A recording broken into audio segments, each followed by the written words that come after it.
right, everybody, gather round, because we're about to embark on a deep dive that's got my brain doing backflips. We're talking ancient symbols. You know, those mysterious markings and patterns that seem to pop up all over the world. It's a topic that never fails to ignite the imagination, does it? Not at all. And you know me, I'm a sucker for a good mystery. Speaking of mysteries, you guys sent in some seriously fascinating research about shared symbols, especially some compelling connections between the Americas and, well, everywhere else. Right, challenging that whole idea of the Americas being isolated before Columbus. Exactly. And since we know you're busy people, we're cutting straight to the good stuff, the most jaw-dropping connections from this research. Buckle up, because it gets wild. First up, something that absolutely blew my mind, astronomy. It's like ancient civilizations were having their own global stargazing party, and they all came away with the same stories. It makes sense when you think about it. Astronomy wasn't just a hobby back then. It was woven into every aspect of life. Timekeeping, agriculture, mythology, you name it. Right. It was like their GPS, their calendar, their Netflix all rolled into one. So it makes sense that they developed similar ways to represent those celestial events, even if they were separated by oceans. Exactly. And that shared focus makes it all the more intriguing when we find symbols that seem to transcend time and geography. Okay. Case point, spirals. I always thought those were just pretty designs, maybe a symbol for, like, the circle of life or something. Those are definitely valid interpretations, but this research suggests something even more specific. Take the American Southwest, for example. Researchers are finding evidence that those intricate spiral petroglyphs, like the ones at Chaco Canyon, weren't just decorative. They were carefully aligned with the solstices, equinoxes, and even lunar cycles. Wait, like a giant, ancient celestial calendar carved into the rock? Exactly. It's like they were using the landscape itself to track the movements of the heavens. That's incredible. And you know, I did a deep dive on Anna Sofer's work at Chaco Canyon a while back, talk about dedication. She actually pinpointed the exact alignment of one spiral petroglyph with the sun on the solstice. But spirals aren't the only astronomical symbols that seem to have caught on globally. This research had me doing a double take with the whole squatting man petroglyph thing. I mean, they're everywhere. It's true, those humanoid figures, often with bent knees, sometimes holding objects incredibly widespread. And what's particularly interesting is the connection this research draws between them and the constellation Orion, specifically how it would have appeared in the night sky back in 759 BC. Okay, I'll admit, when I first read that, I was skeptical. I mean, come on, how could we possibly know what the night sky looked like thousands of years ago? But then I kept reading, and these researchers weren't messing around. They used sophisticated software to recreate the position of the stars, and boom, there's Orion, matching up perfectly with the squatting man petroglyphs. And it's not just the position of the constellation that's significant. Many of these squatting man figures also depict a phallic object, which aligns with some ancient beliefs about Orion being associated with fertility and power. In fact, the paper even draws parallels to the Egyptian god Bes and the Chinese Boshen, both linked to Orion and considered protective figures. It's like this ancient game of celestial connect the dots, linking cultures across continents and millennia. And it gets even wilder. Remember that Anno seal we talked about a while back? Of course. The 4,500-year-old artifact from Turkmenistan. That caused quite a stir. Yeah, and for good reason. The symbols on that seal seem to mirror both these squatting man petroglyphs and other symbols found at Chaco Canyon, two completely different continents. It's a mind-boggling connection, that's for sure. And it suggests that this idea, this symbolic representation of Orion, might be far older and more widespread than we ever imagined. In fact, the paper even points to Göbekli Tepe, that 12,000-year-old site in Turkey, as potential evidence of this connection. You're talking about those statues with the prominent male anatomy. The very same. The paper suggests that those statues could also be linked to Orion, potentially pushing the timeline of this symbolic representation back even further. This is incredible. So we're potentially talking about a continuous thread of symbolism, maybe originating with Orion, that stretches back over 12,000 years and spans multiple continents. That's the implication, and it raises so many questions. How did this knowledge spread? Was it passed down through generations, carried across oceans by intrepid explorers? These are the mysteries that keep us hooked. It really makes you wonder, like, what else are we missing? What other seemingly simple symbols might have deeper meanings that we've just forgotten? It's true. Those figures are another example of a symbol that seems to pop up everywhere. Göbekli Tepe, the Americas, you name it. And this research even hinted a possible Orion connection there too, right? Though I gotta admit, that part left me wanting a little more. It's true. They kind of dance around it without fully committing. It's like they're saying, hey, this is intriguing, but we need more evidence. Which honestly makes it even more intriguing. Totally. Okay, well, while we're on the topic of intriguing, what about that symbol they call the meridian marker? You know, the one that looks kind of like a lowercase h with a line sticking up? Ah, yes, the one that's got everyone buzzing about ancient longitude, and for good reason. If that symbol really is what they think it is, we're talking about a level of astronomical knowledge that's like thousands of years ahead of its time. Right. It's one thing to track the stars, but to actually understand Earth's longitude and use it for navigation, that's next level stuff. Exactly. It wasn't until, relatively speaking, recently, that WE figured out how to accurately measure longitude. So the idea that ancient cultures might have cracked that code, it kind of throws a wrench into things. For sure.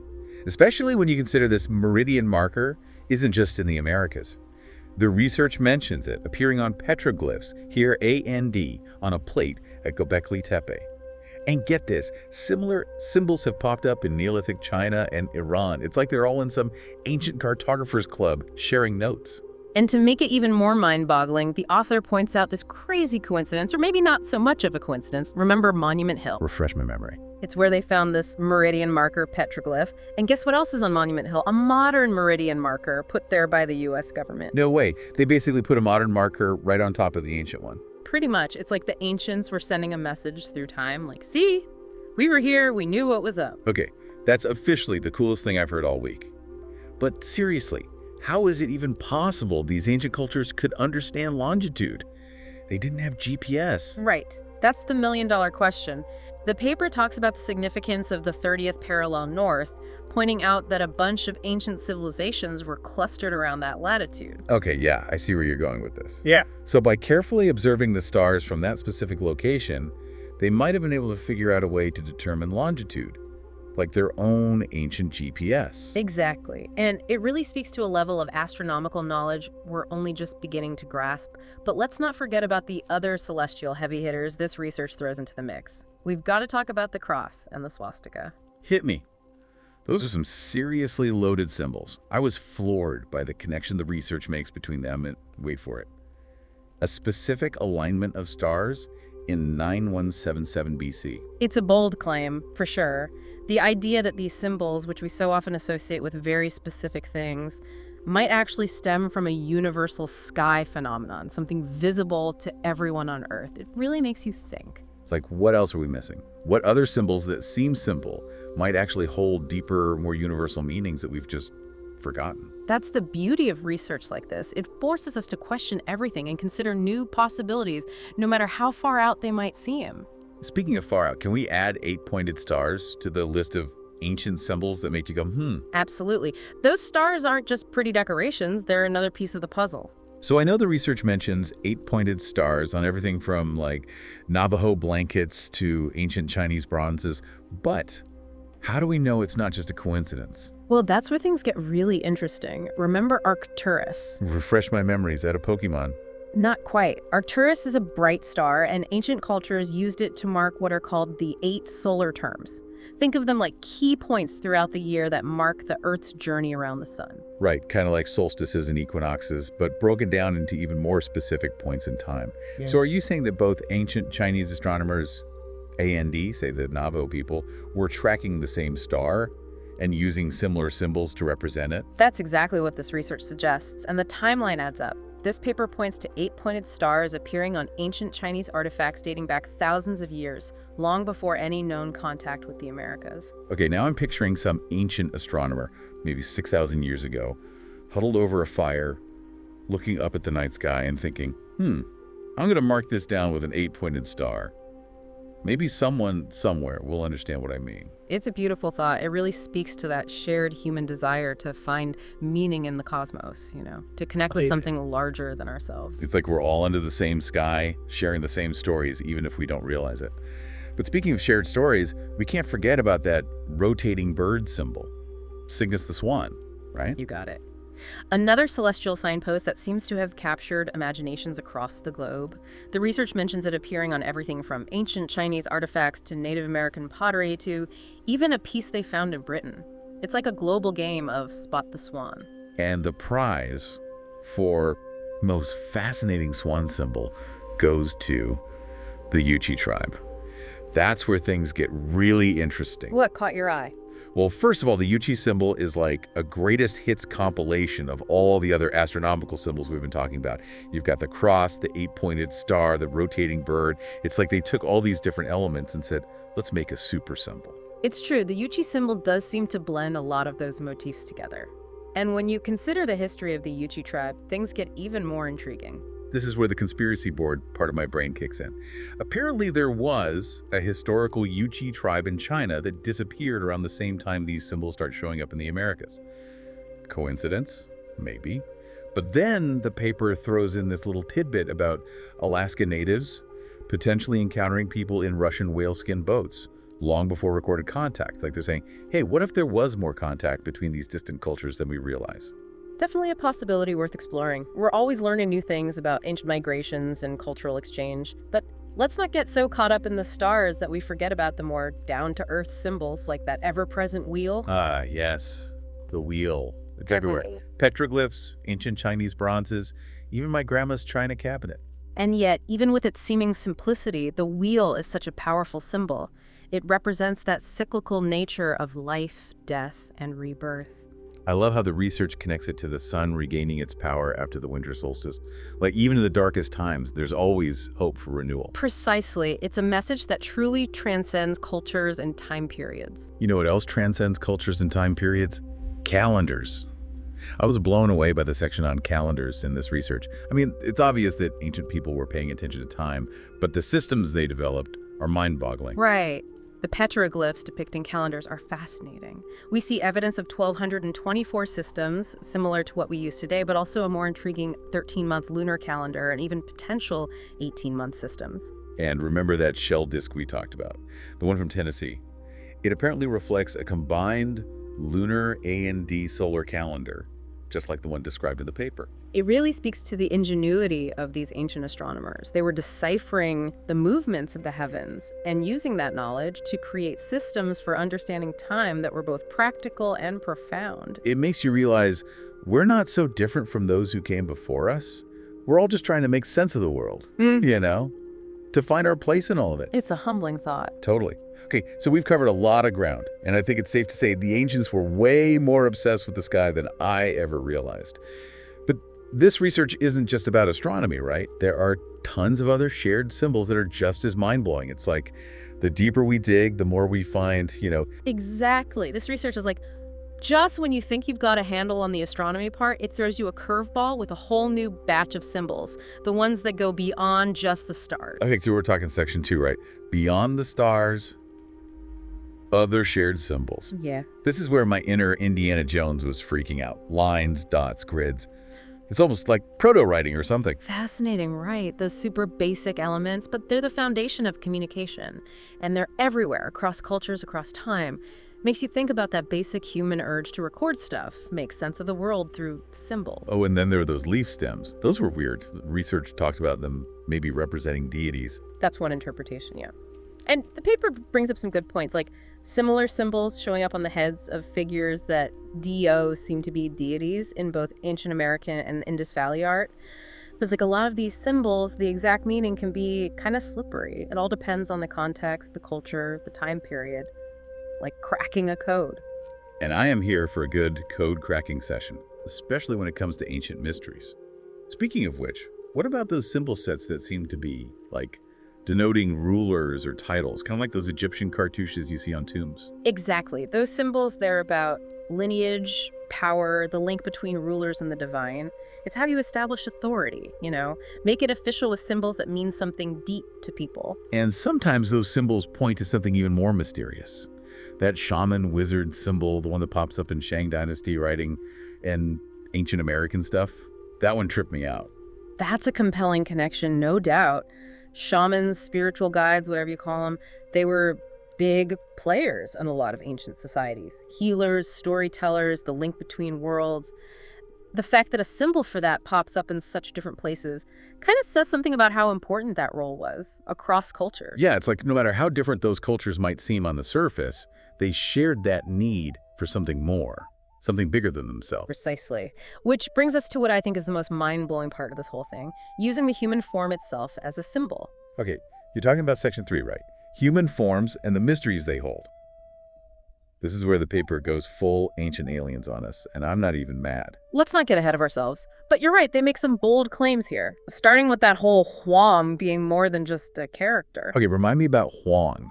I read that part like 3 times. So Huang, it's a Shang dynasty character, right? Stands for emperor, but it's not just a random squiggle. It's got those specific parts, a head, 3 bars on top, a body underneath. Right. Pretty standard stuff. Except it's not, is it? Nope.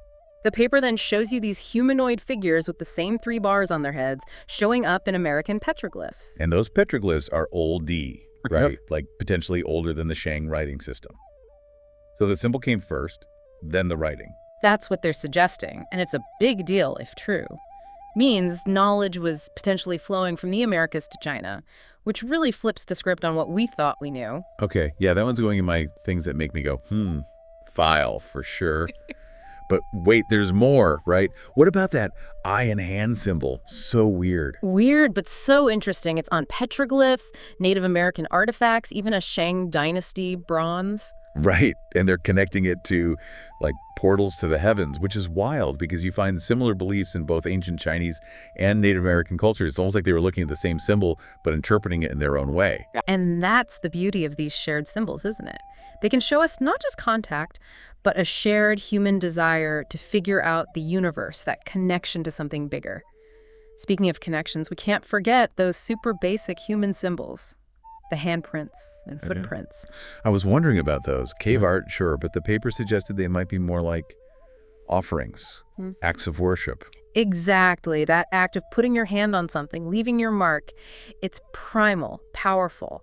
And they mention this really interesting connection, mirrored sites, one in Utah, one in China, both with handprints and the rock walls. Get out.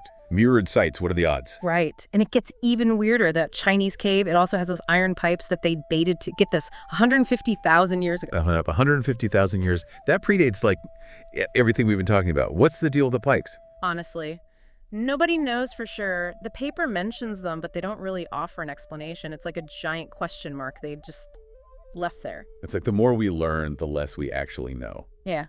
But that's kind of the best part, right? I think so. It's about discovery, putting the pieces together, but also being okay with not having all the answers. And sometimes those pieces point to something that's just universally human, you know? Like that section on birth scene symbolism really got to me. No matter who you are, where you're from, birth, it's something we all get. It's true. And finding those symbols representing birth on a Göbekli Tepe artifact, Neolithic Chinese pottery, and American petroglyphs, it hits different.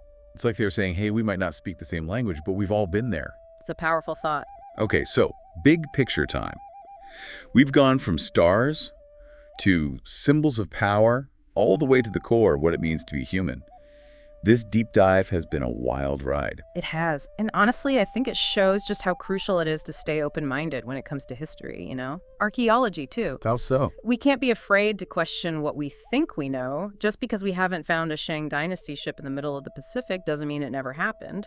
We got to be open to those what-if scenarios. So be more open-minded, more willing to consider those alternative explanations, even if they sound a little crazy at first. Absolutely, because the more we learn, the more we see how connected we all are. These symbols, these echoes across time and continents, they're like little reminders that we're part of something way bigger, and that story is still being written. It's incredible to think about, you know, these ancient astronomers, artists, craftspeople, looking at the same sky, carving their stories in stone, leaving their mark on the world. Makes you think about what we'll leave behind for future generations to find, doesn't it? It does. Who knows what they'll uncover? Maybe even more mind-blowing stuff than WE can imagine. And on that note, folks, keep exploring, keep questioning, and never stop being amazed by the mysteries of our ancient past. Who knows what you might find?